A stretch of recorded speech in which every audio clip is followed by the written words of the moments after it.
आप लोग देखते भी होंगे, हमारे यहाँ कर्मकांड जो कराते हैं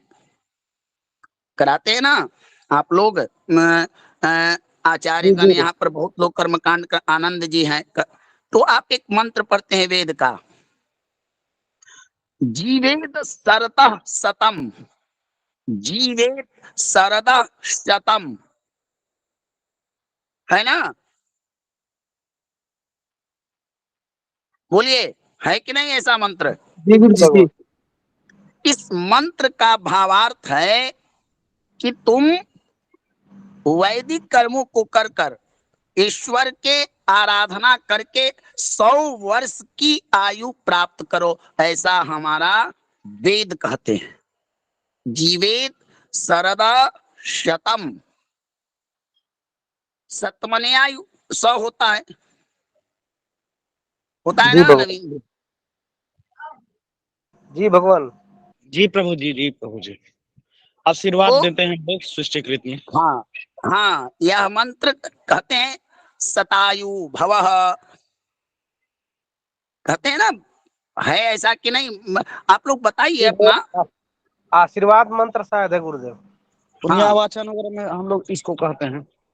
हाँ, तो 100 वर्ष तक की आयु संपूर्ण आयु मानी जाती है, और वेदों में भी 100 वर्ष की ही आयु का कहा गया है। अब इससे अधिक अति संपूर्ण आयु के ऊपर की श्रेणी में चला जाता है। और देखिएगा आप लोग, इस बात को भी बड़ी गंभीरता से अध्ययन कीजिए। या तो जो लोग चले गए, जो लोग 120 या इससे अधिक आयु वाले होते हैं, भगवान उनमें कोई दिव्यता होती है, गुणवत्ता होती है, उनका पहचान आम मनुष्यों की अपेक्षा उनमें कोई ना कोई पूर्वार्जित संस्कार होता है, जिसके कारण उनकी आयु होती है। चाहे संत हो, चाहे चाहे वो ईश्वर का भक्त हो, चाहे कुछ भी हो सकते हैं, कुछ तो गुणवत्ता होनी चाहिए, ये भी शाश्वत सत्य है। क्या बताइए? जी भगवान, अटल सत्य है। तो एक एक हमारी जीवन की पद्धति है, जो ज्योतिष के द्वारा हम जानते हैं। 3 प्रकार की आयु होती है, अल्पायु, मध्यमायु और संपूर्ण आयु। अब हम जन्म कुंडली के आधार पर आयु निर्धारण करना होता है, मैंने बता तो दिया, लेकिन किस व्यक्ति का आयु निर्धारण कैसे किया जाए? एक समस्या आपके मन में प्रश्न तो आएगी ना, कि चलिए तो हम पता लगा लिए कि 33 वर्ष तक अल्पायु, उससे मध्यमायु और उससे संपूर्ण आयु होता है। तो एक चीज और है, पूर्णायु 120 तक की आयु को यहाँ संपूर्ण, वहां पूर्ण, पूर्णम अतः पूर्णम इदः पूर्णतम पूर्णम उदच्यते पूर्णस्य पूर्णमादाय पूर्णमेवावशिष्यते। अर्थात शून्य का मतलब क्या होता है? सब समाप्त, जी है ना? भगवान। बोलिए, शून्य का जी मतलब क्या? नवीन सत्य जी समाप्त। बताइए, शून्य का मतलब क्या? जहां सब समाप्त और जहां से सब प्रारंभ होता है ना। जी भगवान। तो पूर्णायु भी इसको कहा जा सकता है। जन्म पत्रिका का 8वां घर आपको ये बताएगा, अष्टम भाव आपको बताएगा कि आप मध्यमायु हैं, अल्पायु हैं, या संपूर्ण आयु है, दीर्घायु है। जन्म पत्रिका का 8वां भाव आपको आयु बताता है किसी भी कुंडली का।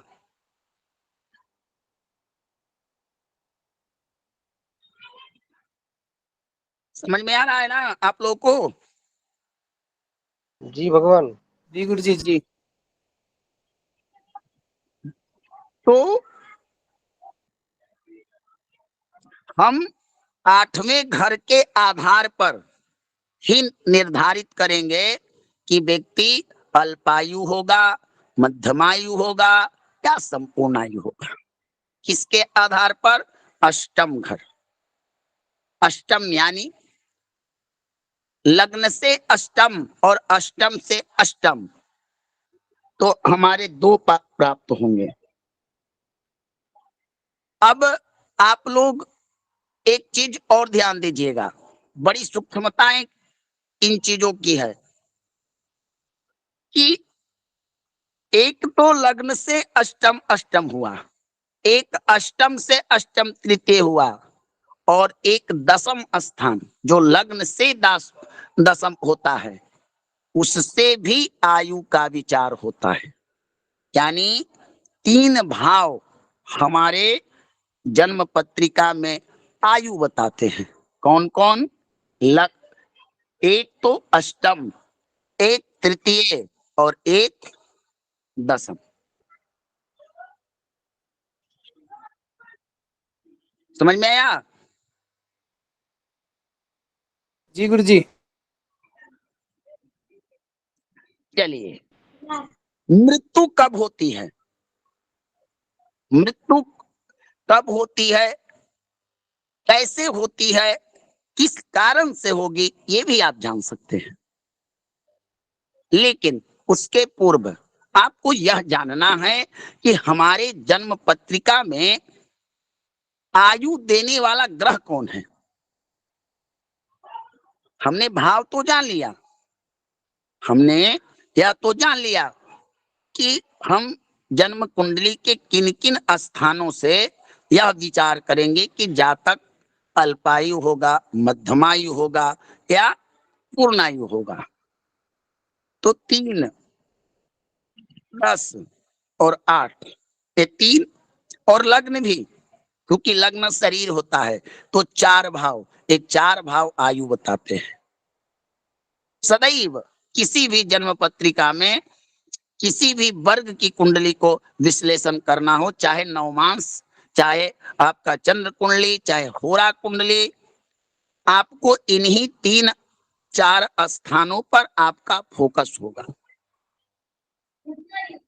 ठीक है, समझ में आ रहा है? कौन सा भगवान? 1, 3, 8 और 10 भाव ने भगवान। 1, 3, 8, 10। कोई मन में प्रश्न है तो पूछिए, तब चर्चाएं आपको समझ में आएगी।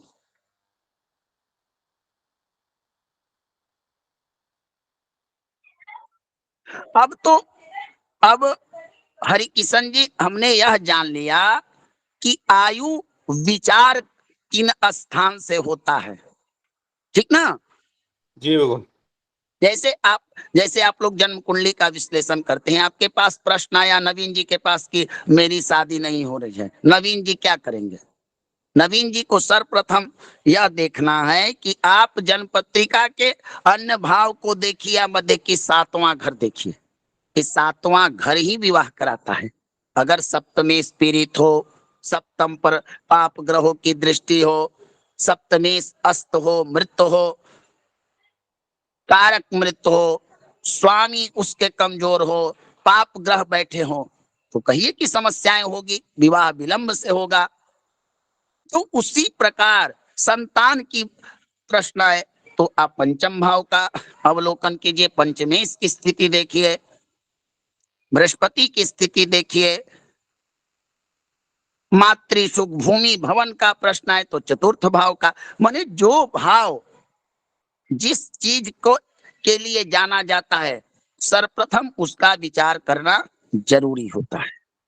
ठीक है ना?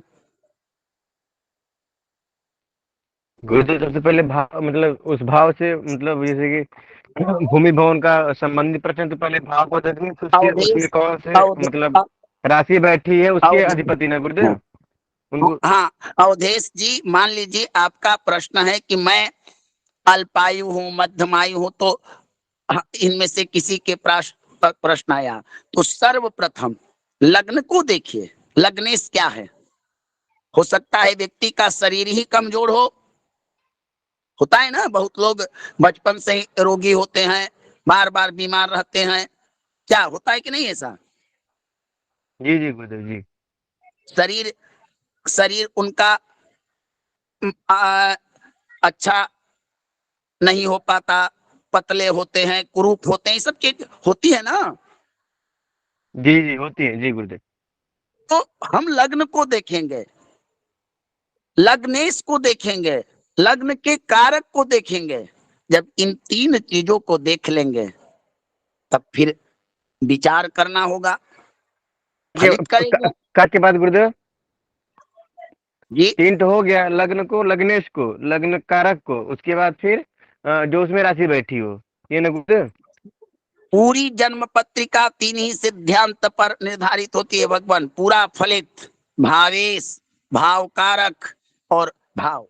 अगर ये तीन बलवान हो तो 100%, जी जी अगर तीन में कम हो तो 25-25% के हिसाब से आप इसको फलित कह सकते हैं। अगर तीनों ही कमजोर हो तब तो प्रभु कहना ही क्या, सर्वनाश। जी गुरुदेव जी।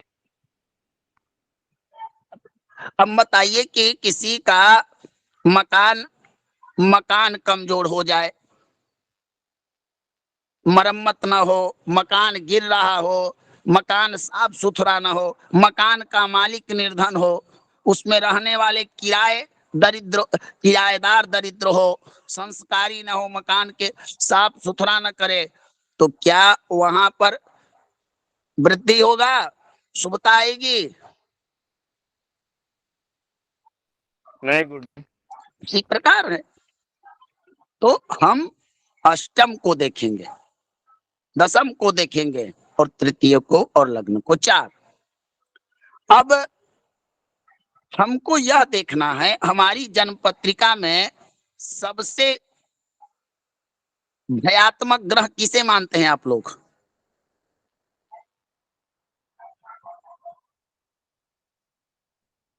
बताइए कोई।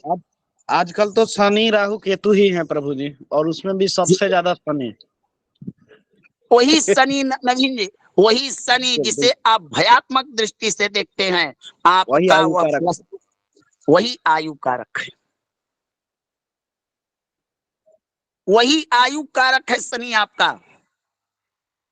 बताइए कि जन्म कुंडली में शनि का मजबूत होना भी जरूरी है आयुष वृद्धि के लिए।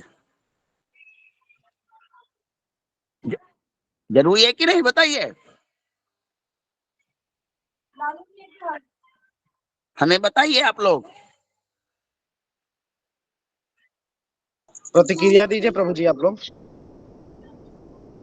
जी गुरुजी जी। अब बताइए, जीवन जीने के लिए ऑक्सीजन की आवश्यकता है कि नहीं,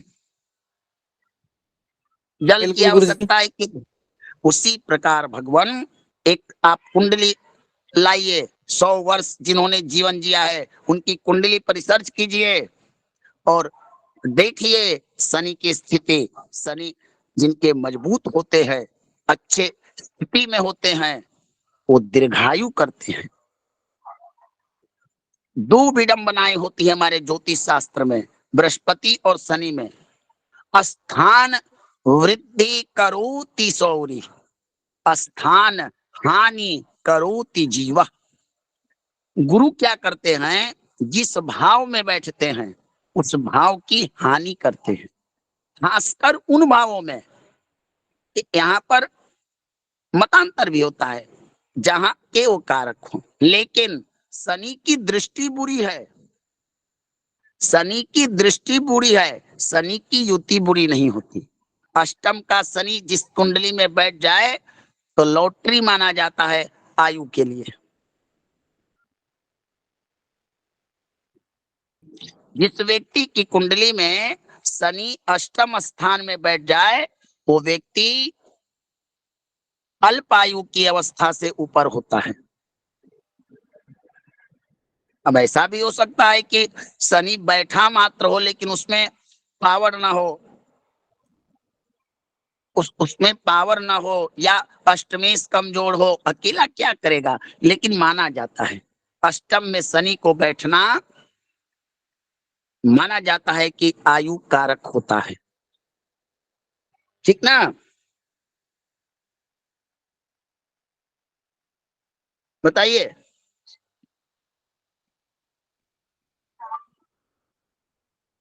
जी गुरुजी।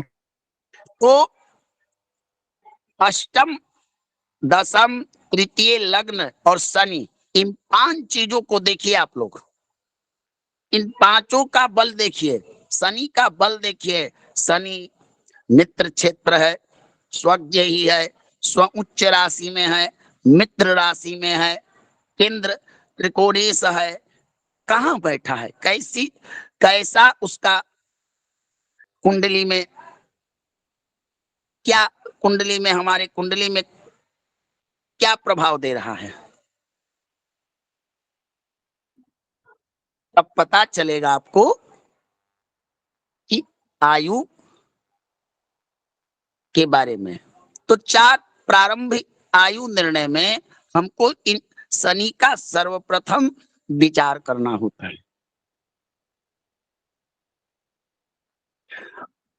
मृत्यु जब भी होती है प्रभु तो मारक ग्रह की दशाओं और अंतर दशाओं में होती है, और कहीं ना कहीं इसका कारण भी शनि होता है।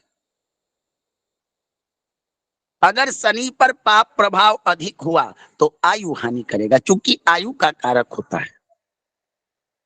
अगर सूर्य पर बादल, अगर सूर्य को ढक लेंगे तो कहीं ना कहीं आकाश मंडल से धरती पर पड़ने वाला सूर्य का प्रकाश भी छिप जाता है।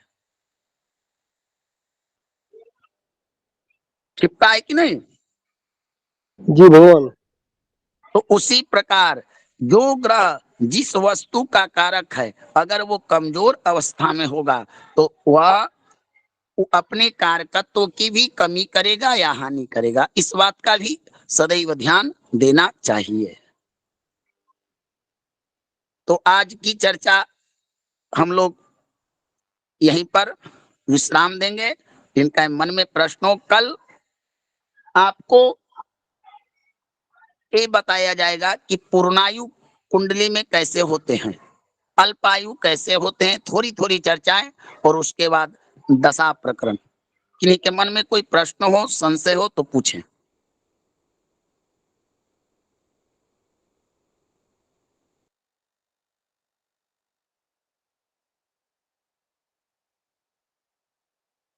हाँ हाँ बोलिए ऋषि जी। जी, कारक भी होता है और शनि ये जो क्या प्रश्न भगवान। जी सन ने बताया गुरु जी।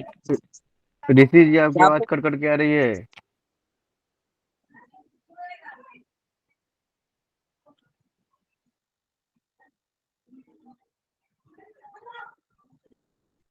चलिए, और दूसरा कोई प्रश्न।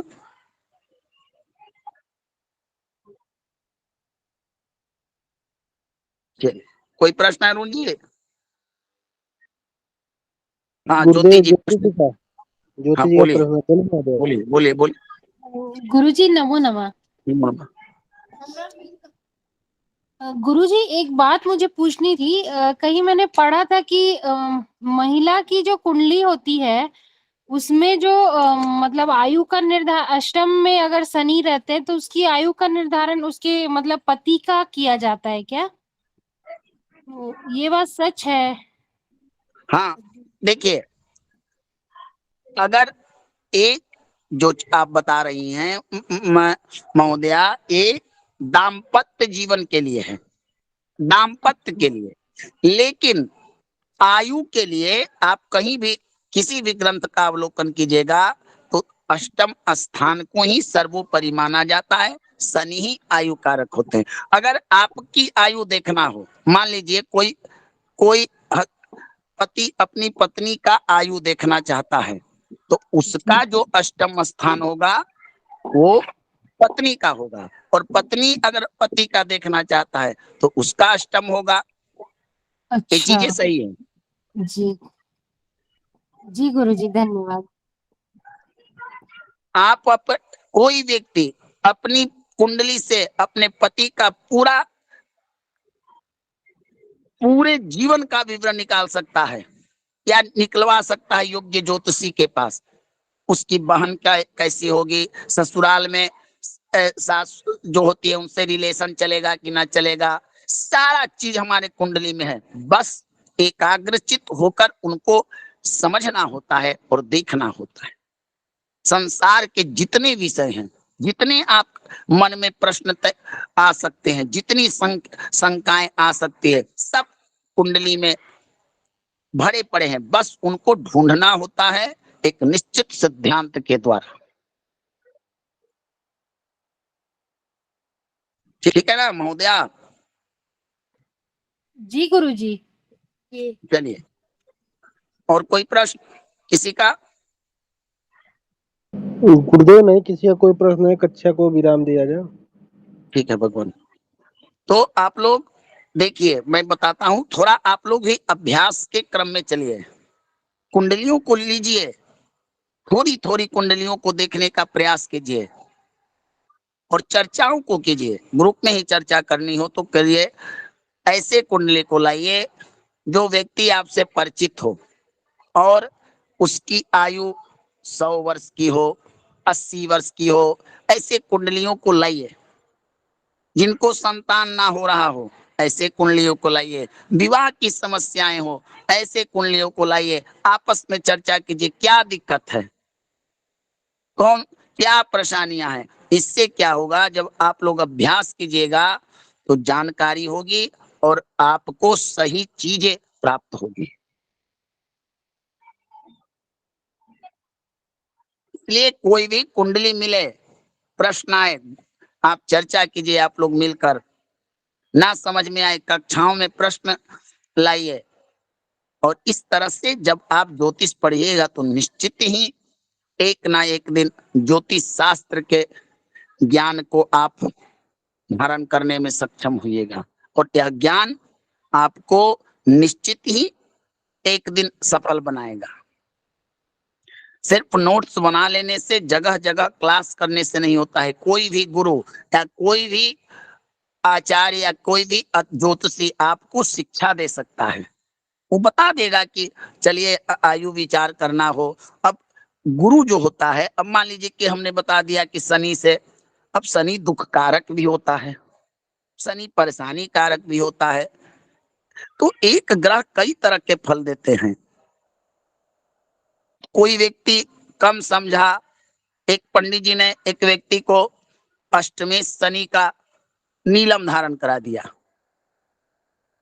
अब बताइए, ऐसी आयु लेकर क्या कीजिएगा जिस आयु में परेशानियां ही भरी पड़ी हो, शरीर जर्जर हो चुका हो। एक तरफ शनि को मजबूत कर रहे हैं तो शनि दुख लेकर आ रहे हैं, आयु तो दे रहे हैं। तो बड़ा ज्योतिष में बिना गुरु कृपा से गुरुमुख विद्या ही फलीभूत होती है। आपको कई ऐसे जगह मिलेंगे जहां पर गुरु की आवश्यकता होगी, जो पुस्तक और सोशल मीडिया के माध्यम से नहीं होता है। उसके लिए अनुभव होता है, चिंतन करना पड़ता है। इन चीजों को भी बड़ा ध्यान देना होता है। ग्रह 3 प्रकार से, एक तो फल देने में सक्षम होते हैं। अब बुरा या अच्छा, उनका क्या, हम कैसे उनसे एक फल लेना है, एक फल दे नहीं रहे हैं। एक फल देंगे तो बुरा देंगे, तो कितना हमको बुरा चाहिए और कितना अच्छा चाहिए, ये सब चीजें आपको जीवन में ज्योतिष में ढूंढनी पड़ती है और आती है। तो इसलिए अभ्यास बहुत जरूरी होता है, थोड़े थोड़े ही करें। हम कुंडलियों में बस यही देखना सीखें कि कौन सा ग्रह उच्च का है, मित्र राशि में है, नवमांश में है। हम योग की बात अलग करें, ग्रहण योग बन रहा है तो जातक कैसा है, गज केसरी बन रहा है, तो थोड़े थोड़े पॉइंट लेकर अगर कुंडली अन्वेषण करें तो निश्चित ही हमको लाभ मिलेगा।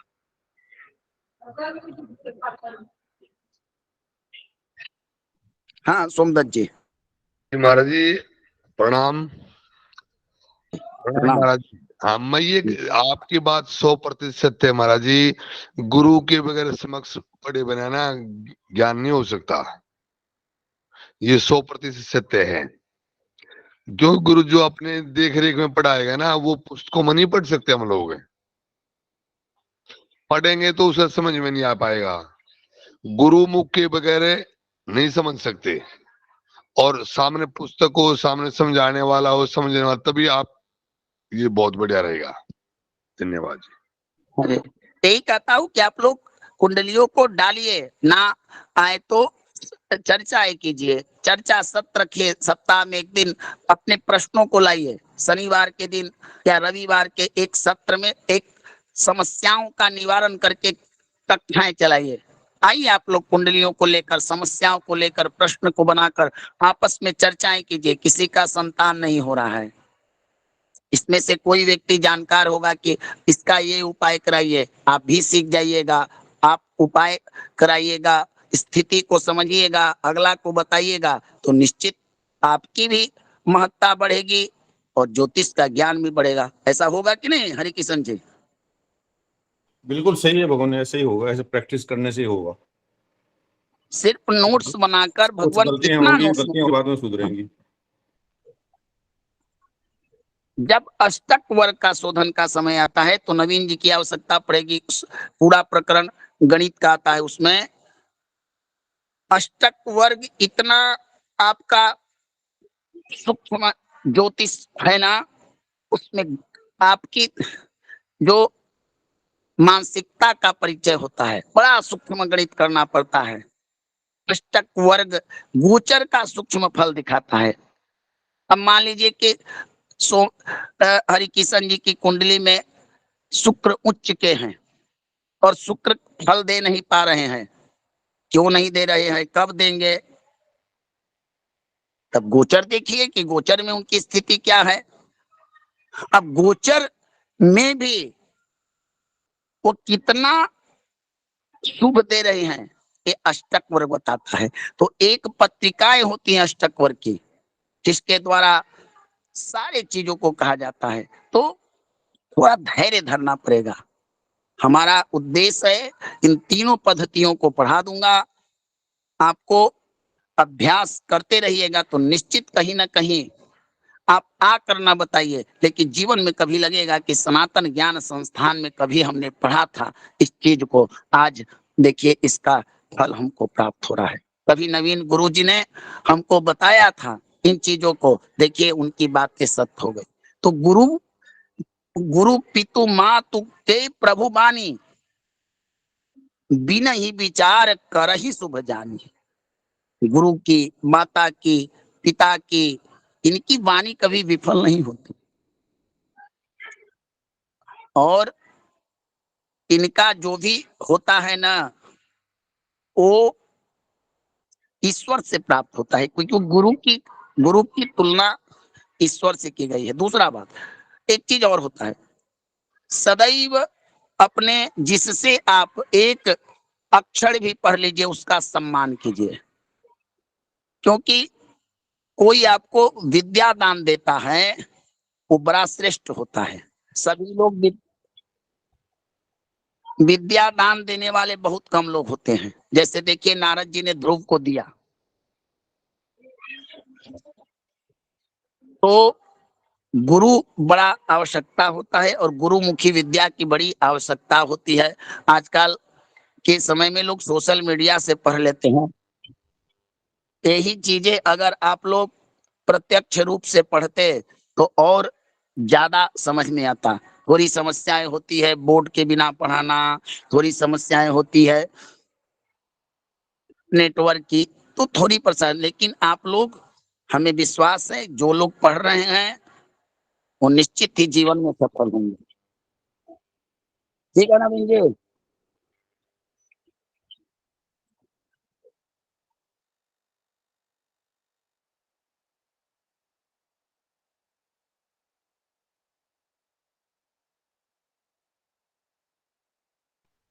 नवीन गुरुजी। गुरुजी लेफ्ट हो गए, चले गए शायद। नवीन जी गुरुजी से बात करनी है एक बार, अगर है तो।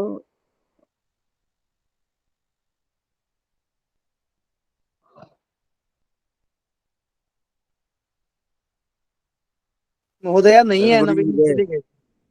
हाँ वो भी गए हैं गुरु जी। महाराज रिकॉर्डिंग चल रही है, सभी जन लेफ्ट हो जाए अब। हाँ जी, चलिए एक रिकॉर्डिंग कक्षा को मिनट। चल फिर रही विराम, कक्षा को विराम दिया जाए। जब चले गए हैं तो टाइम समय भी हो गया है। जी बिल्कुल बिल्कुल। बोलिए ऋषि जी, शांति पाठ बोलिए।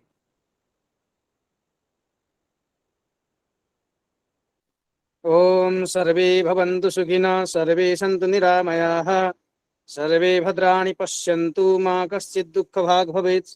पूर्णमदः पूर्णमिदं पूर्णात् पूर्णमुदच्यते, पूर्णस्य पूर्णमादाय पूर्णमेवावशिष्यते। ओम शान्तिः शान्तिः शान्तिः। सर्वेभ्यः नमो नमः। शुभरात्रि। सर्वे नमः, सभी को शुभ रात्रि। शुभ रात्रि।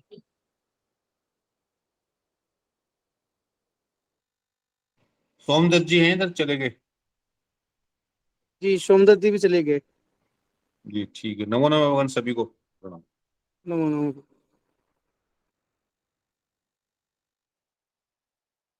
ठीक है उपदेश जी।